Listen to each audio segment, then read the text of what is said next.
Global পয়েন্টের পক্ষ থেকে আপনাদের সবাইকে স্বাগত জানাচ্ছি। ইরানের সাম্প্রতিক সরকার বিরোধী বিক্ষোভ এবং তা ঘিরে আন্তর্জাতিক আলোচনা শুরু করে নতুন করে গুরুত্ব পাচ্ছে। এই প্রেক্ষাপটে মার্কিন সাবেক প্রেসিডেন্ট ডোনাল্ড ট্রাম্পের বক্তব্যের পর তেহরান থেকে এসেছে কঠোর কূটনৈতিক প্রতিক্রিয়া। আন্তর্জাতিক সংবাদ মাধ্যমগুলোর তথ্য অনুযায়ী ট্রাম্প ইরানের অভ্যন্তরীণ পরিস্থিতি নিয়ে কঠোর মন্তব্য করার পর দেশটির শীর্ষ নেতৃত্ব বিষয়টি গুরুত্বের সঙ্গে দেখছেন।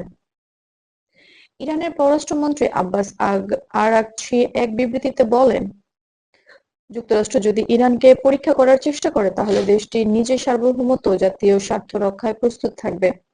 তিনি স্পষ্ট করে জানান, ইরান কোনো ধরনের চাপ বা একতরফা অবস্থান মেনে নেবে না এবং আন্তর্জাতিক আইন ও কূটনৈতিক কাঠামোর মধ্যে নিজেদের অবস্থান তুলে ধরবে।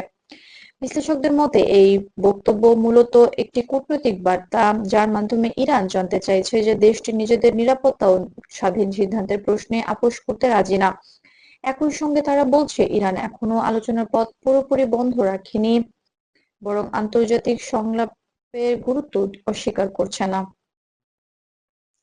অন্যদিকে যুক্তরাষ্ট্রের পক্ষ থেকে এখন পর্যন্ত কোনো নতুন আনুষ্ঠানিক সিদ্ধান্ত বা পদক্ষেপের ঘোষণা আসেনি। ডোনাল্ড ট্রাম্পের মন্তব্যকে অনেক বিশ্লেষক রাজনৈতিক অবস্থান প্রকাশের অংশ হিসেবে দেখছেন।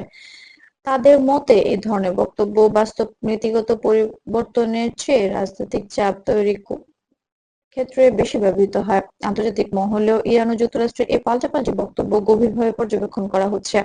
জাতিসংঘ এবং ইউরোপীয় ইউনিয়ন সহ বিভিন্ন সংস্থা সব পক্ষকে সংযম বজায় রাখার আহ্বান জানিয়েছে। তারা মনে করছে, মধ্যপ্রাচ্যে সামগ্রিক পরিস্থিতি যেন আরো জটিল আকার না হয় সেজন্য দায়িত্বশীল ভাষা ও কূটনৈতিক যোগাযোগ অত্যন্ত গুরুত্বপূর্ণ। বিশেষজ্ঞরা বলছেন, ইরান ও যুক্তরাষ্ট্রের সম্পর্ক দীর্ঘদিন ধরে নানা চ্যালেঞ্জের মধ্য দিয়ে যাচ্ছে। তারা বর্তমানে বৈশ্বিক প্রেক্ষাপট যেকোনো ধরনের কঠোর ভাষা পরিস্থিতিকে আরো স্পর্শকাতরভাবে তুলে ধরছে। তাই ভবিষ্যৎ আলোচনার মাধ্যমে সমাধানের পথ খোলা থাকবে কিনা সেটি এখন সবচেয়ে বড় প্রশ্ন। সব মিলিয়ে ট্রাম্পের মন্তব্যের জবাবে ইরানের পররাষ্ট্রমন্ত্রীর বক্তব্য দুই দেশের সম্পর্কের বর্তমান বাস্তবতায় তুলে ধরছে। এই পরিস্থিতি শুধু ইরান বা যুক্তরাষ্ট্রের জন্য নয়, বরং আন্তর্জাতিক রাজনীতির দিক থেকে গুরুত্বপূর্ণ বলে মনে করছেন পর্যবেক্ষকরা।